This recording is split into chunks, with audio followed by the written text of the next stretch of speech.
Kinuha ko yung geography noong year 2001 dahil sa palagay ko ito yung isa sa mga pinaka-exciting na mga courses dito sa UP.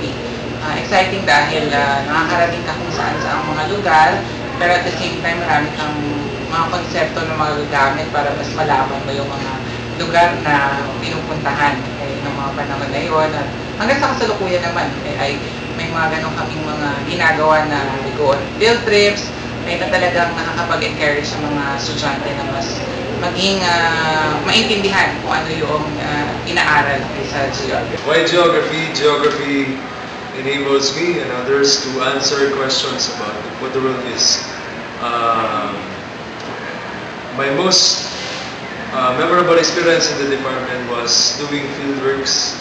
Fieldworks, estudyante pa ako, pati nung tuturo na kami. Join GSUP kasi nandun yung mga masisipag at mga aktibong estudyante nung kapanahunan namin. Hindi lang magaling sa extracurricular, kundi magaling din sa mga pag-aaral.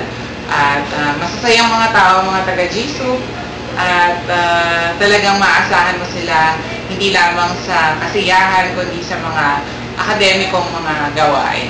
Why GSUP? Siyempre nung panahon namin, Go GSUP! ang work lang talaga nandoon. Ang work lang for job major, GSUP. Nung panahon namin, dalawang klase lang ang job majors.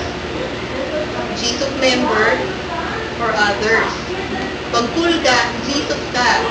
So ayun, nagsimula kung bakit ako GSUP. At mula doon, feeling ko isa na rin ako sa mga nakapagpadagdag ng konting member ng GSUP. Diba prior? Go GSUP! Yes. Nakilala ako nun sa aking Join GSUP! And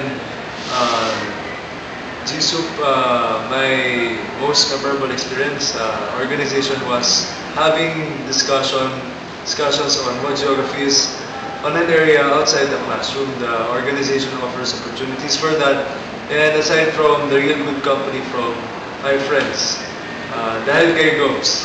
Joke lang. Anyway, thank you. Bye-bye. Yun lang.